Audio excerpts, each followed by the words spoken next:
स्मिता आज तुम्हारा दिन है।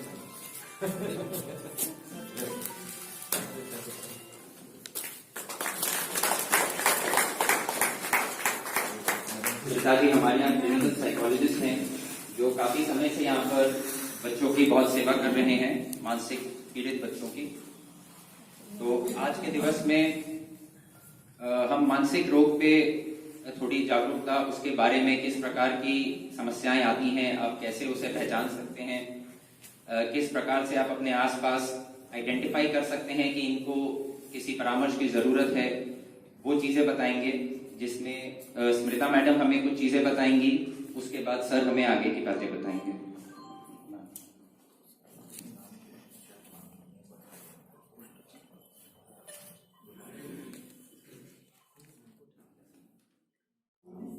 आप सभी को मेरा नमस्कार। मैं Smita Kumari, district disability rehabilitation centre Vidisha में सामाजिक न्याय द्वारा जो संचालित होता है उसमें क्लिनिकल साइकोलॉजिस्ट हूँ और विश्व मानसिक स्वास्थ्य दिवस पे हम लोग यहाँ एकत्रित हुए हैं।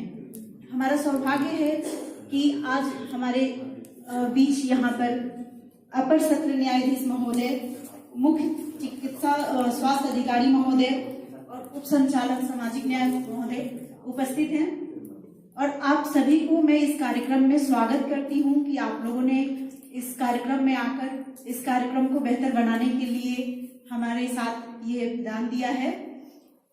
जैसा कि विश्व मानसिक स्वास्थ्य दिवस पर अगर हम लोग बात करें तो ये 22 से ये कार्यक्रम संचालित हो रहा है विश्व स्तर पर, लेकिन उससे पहले इसके लिए कोई थीम नहीं था कि किस पर्पज से सिर्फ समाज में जागरूकता के लिए मानसिक स्वास्थ्य कैसा हो उसके लिए ये बनाया जा रहा था। मगर उसके बाद 1994 में थीम दिया गया। उस थीम का पहला जो मोटिव था वो यही था कि समाज में जागरूकता हो, समाज में संगठित होकर मानसिक स्वास्थ्य के लिए लोगों को जागरूक करें। इस बार का जो थीम है हमारे विश्व मानसिक स्वास्थ्य दिवस का जो थीम दिया गया है वो है असमानताओं से भरी दुनिया में मानसिक स्वास्थ्य। असमानताओं से अगर हम बात करें तो ये मानना है कि असमानताएं क्या है। असमानताएं हमारे समाज में लिंग आधारित है, जाति आधारित है, धर्म आधारित है, आर्थिक स्थिति आधारित है। इन सभी असमानताओं के बीच, और चूंकि हम लोग भारत में रहते हैं तो ये बोलते ही हैं कि विभिन्नताओं से भरी देश में हम लोग एकता के साथ रहते हैं, तो यहाँ और भी विभिन्नताएं देखी जाती है। और इसी उद्देश्य से ये जो कार्यक्रम है हम लोग ये संचालित कर रहे हैं, क्योंकि इस बार का जो स्लोगन और सपना है कि सबके लिए मानसिक स्वास्थ्य की देखभाल, आओ इसे साकार करें। जब हम बोलते हैं कि आओ इसे साकार करें तो हमें एक बार ये सोचने की भी जरूरत है कि 30 साल से चलने वाला जो कार्यक्रम है मानसिक स्वास्थ्य की जागरूकता को लेकर, आज भी समाज के कई वर्ग इस स्वास्थ्य से वंचित हैं। अगर आंकड़े की बात करें तो 85% लोग आज भी मानसिक स्वास्थ्य की सुविधाओं से वंचित हैं। ये बहुत बड़ा आंकड़ा है। इस आंकड़ा को, इस दूरी को तय करने के लिए ही हम लोग ये जागरूकता के लिए आपके बीच में कार्यक्रम रखे हैं। अगर इसके और गहराई से देखें तो इसमें कई प्रकार के मिथ हैं जो समाज में व्याप्त है, जो स्टिग्मा भी बोलते हैं। इसी कारण लोग मानसिक स्वास्थ्य के प्रति ध्यान नहीं देते, अपना ध्यान केंद्रित नहीं करते। जब मानसिक स्वास्थ्य दिवस की बात करें या मानसिक स्वास्थ्य की बात करें तो इसमें जनरली 2 साल पहले की अगर मैं बात करूं तो तभी इसकी चर्चा होती थी जब बहुत बड़े कोई सेलिब्रिटी कुछ आत्महत्या कर लेते थे या कुछ बड़ी घटना घटती थी, तब इस पर लोगों की ध्यान जाती थी।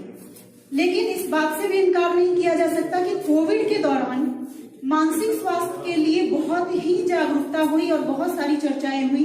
इवन की जितने भी वेबिनार अभी हो रहे हैं उसमें 70% वेबिनार में प्रत्यक्ष और अप्रत्यक्ष रूप से मानसिक स्वास्थ्य को शामिल किया गया है, क्योंकि इसमें देखा गया है कि कोविड के दौरान जो घटनाएं घटी, अचानक से जो तालाबंदी हुई या जिस प्रक्रिया में ये कोरोना का संक्रमण हुआ, लोग उससे बहुत ज्यादा हताश हुए।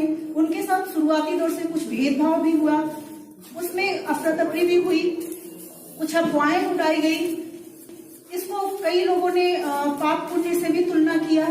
क्योंकि मेरा ये सौभाग्य रहा है कि विदिशा जिले से मैं कोविड पेशेंट को भी लगातार शुरुआती दौर से ही कॉन्टेक्ट ट्रेसिंग टीम में शामिल होकर काउंसलिंग की, तो ये अनुभव भी मैंने देखा है कि पाप पुण्य से भी इसकी तुलना किया गया और उन लोगों के लिए अफवाहें उड़ाई गई। इस दिन में यह देखने की बात है कि मानसिक स्वास्थ्य के प्रति बुजुर्गों में घर में रहने से बहुत सारे तनाव हुए, चिड़चिड़ापन हुए, बच्चों में बहुत ज्यादा हाइपर एक्टिव बोलते हैं डिसऑर्डर होता है, जो बच्चों में जनरली पाया जाता है, जो बहुत ज्यादा हुआ क्योंकि उनको घर से बाहर नहीं निकल सकते थे, पूरा परिवार घर में था और वो तनाव की प्रक्रिया से गुजर रहे थे। इस दौरान एक कार्यक्रम किया गया 21 दिन 21 पहल, जो मैं लगातार 21 दिन तक आर्टिकल के माध्यम से 550 लोगों को रोज सुबह भेजती थी कि ये 21 दिन कार्यक्रम करके और अपने मानसिक तनाव को कम करें और परिवार के साथ खुशहाल जीवन जिए। उसमें मैंने बहुत सारे एक्टिविटी लिखे हैं। और इसके साथ में जो मिथ्य की बात करें तो मिथ्य में एक माना जाता है कि मानसिक रोग में जो जनरली कहा जाता है कि जब भी जाओ तो डॉक्टर दवाइयां देते हैं। मैं आप सबको बताना चाहूंगी कि मानसिक रोग में सिर्फ दवाइयों से उपचार नहीं होता, इसके लिए अलग अलग तरह के साइकोथेरेपी होते हैं। मानसिक रोगियों और मानसिक समस्याग्रस्त व्यक्तियों दोनों के लिए साइकोथेरेपी बहुत ज्यादा महत्वपूर्ण होता है। इसका दूसरा मिथ्य होता है कि साइकोथेरेपी में तो सिर्फ बात किया जाता है, तो यकीन मानिए हर शक्कर की गोली दवा का असर नहीं करता है। वैसे ही हर व्यक्ति से की गई बातचीत साइकोथेरेपी नहीं होती है। इसके लिए ट्रीट किया जाता है, इसके लिए प्रशिक्षण होती है, शिक्षण होती है, पढ़ाई होती है, उसके बाद मेंटल हॉस्पिटल में ट्रेनिंग होती है, उसके बाद ही वो ट्रेंड व्यक्ति साइकोथेरेपी देते हैं। और साइकोथेरेपी एक सामान्य बात नहीं होती, उसमें सिस्टमेटिक रूप से, वैज्ञानिक रूप से, व्यवस्थित रूप से इस थेरेपी को किया जाता है और उसका परिणाम कई लोगों को मैंने देखा है जो बहुत ही बेहतर है। इवन की मानसिक बीमारियों में भी वो दोनों अगर थेरेपी लेते हैं, वो थेरेपी के साथ में जब दवाइयां तब दी जाती है जब गहराई बहुत ज्यादा व्यक्ति को जो डिप्रेशन है, अवसाद है या कुछ अन्य तकलीफें हैं जब बहुत ज्यादा होती है, तब ये मेडिसिन की जरूरत पड़ती है, तब दिया जाता है। माइल्ड और मॉडरेट लेवल पे माने, मध्यम लेवल पे माने तो अगर व्यक्ति तुरंत ही मनोचिकित्सक के पास पहुंचता है तो वो लोग अपने साथ टीम में मिलकर ये काम करते हैं कि साइकोथेरेपी से पहले लोगों को इलाज करें। साइकोथेरेपी में कोई मेडिसिन की जरूरत नहीं होती, जब उसकी ज्यादा प्रॉब्लम होती है तभी मेडिसिन में जाया जाता है। दूसरी चीज कि जब पेशेंट ऐसी स्थिति में हो जहां पर वो सोचने समझने की शक्ति नहीं रखता है, तब भी मनोचिकित्सक या मनोवैज्ञानिक का काम यहाँ अहम हो जाता है कि वो परिवार उसके साथ में कैसा व्यवहार करे, कैसे समाज व्यवहार करे, इसके लिए वो काम करते हैं। सिर्फ रोगियों के लिए मनोचिकित्सा नहीं होता है या मनोविज्ञान थेरेपी जो है वो नहीं होता है, उनके परिवार के लिए भी होता है, क्योंकि वो उसके साथ में वह भी इस समस्या से जूझ रहे होते हैं। वो कई बार अपने परिवार को अलग रखते हैं, कई बार सामाजिक कार्यक्रम में नहीं ले जाते हैं। इन सभी पर हमें आज के समय में ये कोशिश करना है कि विदिशा में हमारे यहाँ मेडिकल कॉलेज भी हो गया है, जिला अस्पताल भी है और सामाजिक न्याय विभाग से भी साइकोलॉजिकल ट्रीटमेंट की सुविधाएं हैं। तो विदिशा में और बेहतर स्तर पे इन सभी चीजों के लिए कार्य किया जाए और हम लोग कोशिश करेंगे कि इस कार्य को करें। मनोचिकित्सा में हम लोग मानते हैं कि एक जो शरीर है उसके 4 पिलर होते हैं, 4 पिलर है या स्तंभ हैं। उसमें एक साइकेट्रिस्ट होते हैं, एक साइकोलॉजिस्ट होते हैं, एक साइकेट्रिक सोशल वर्कर होते हैं और एक साइकेट्रिक नर्स होती हैं। इन चारों के बिना अगर हम कहें कि आज ये सुविधाएं पूरी तरह से उपलब्ध करा दी गई है किसी भी अस्पताल में या किसी भी विभाग में, तो ये अधूरा माना जाएगा, क्योंकि साइकेट्रिस्ट का वर्क साइकोलॉजिस्ट नहीं कर सकते और साइकोलॉजिस्ट का वर्क साइकेट्रिस्ट नहीं कर सकते। मगर ये सभी एक दूसरे से इतर होकर भी काम नहीं कर सकते, क्योंकि इसमें सभी चीजों की जरूरत होती है। उसके बाद छत के रूप में इसमें काम आते हैं मरीजों को ठीक करने के लिए उनके परिवार। एक अगर घर बना है उसके छत ना रहे तो वो किसी भी तरह का घर नहीं हो सकता। तो जो परिवार है उनका सपोर्ट इसमें बहुत ज्यादा जरूरी होता है। वैसे ही उसको सुरक्षा प्रदान करने के लिए समाज रूपी खिड़कियां और दरवाजे की भी जरूरत होती है। तो ये सभी एक टीम है, इनके बिना मानसिक स्वास्थ्य को बेहतर नहीं बना सकते। अगर दूसरी तरफ हम लोग बात करें कि विशेषज्ञों में मानसिक बोला जाता है, मानसिक जो बीमार व्यक्ति है वो सामान्य जीवन नहीं जी सकता। अगर देखा जाए तो ज्यादातर मानसिक बीमारी के लिए यह किया जाता है, जबकि मानसिक बीमार व्यक्ति भी सामान्य जीवन जी सकता है, बशर्ते कि उसको सही समय पर उपचार मिल जाए। क्या हमारे बीच में हम लोग नहीं जानते कि शुगर हो जाता है उसके लाइफ टाइम दवाइयां खाते हैं, थायराइड हो जाता है उसकी लाइफ टाइम दवाइयां खाते हैं। तो इसके भी कुछ दवाइयों के साथ में, कुछ थेरेपी के साथ में बेहतर जीवन समाज में जी सकते हैं। इसीलिए आप लोगों से निवेदन है कि जितने भी हम लोग यहाँ मौजूद हैं, अगर इसमें से सभी लोग अपने 10 लोगों को भी ये चीजों की जानकारी दें कि ऐसा जो मिथ है उनको हटाया जाए और ऐसे लोगों को समाज में, नौकरी में, सभी जगह स्वागत करें। कई बार इनसे भेदभाव होता है, ये भेदभाव नहीं हो, क्योंकि बीमारियां किसी को भी हो सकती है। अभी चलते चलते हमारे साथ कुछ भी ऐसी घटना घट जाए तो भी मेंटल ट्रॉमा या कोई चीज ऐसी हो सकती है। तो इसलिए इसके प्रति जागरूकता की बेहद जरूरत है।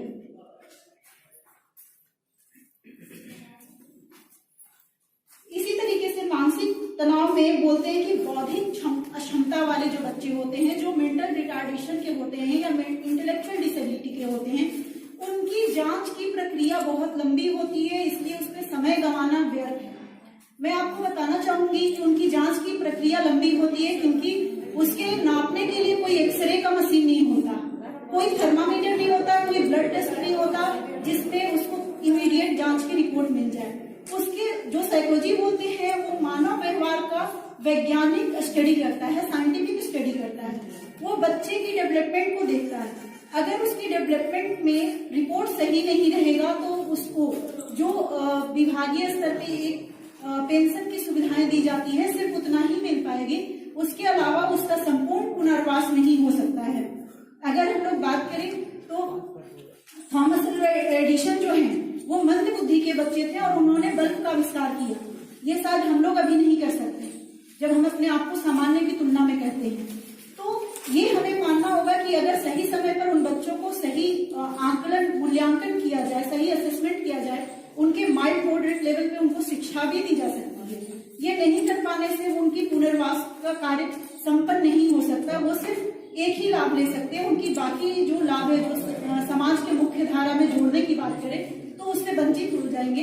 इसलिए कोशिश ये किया जाए कि इस तरह के बच्चों को पूर्ण पुनर्वास के लिए काम किया जाए, क्योंकि माता पिता तो उनकी जिम्मेदारियां अच्छे से निभा पाते, उसके बाद उनके लिए क्या होगा, उनको आत्मनिर्भर बनाना बेहद जरूरी है।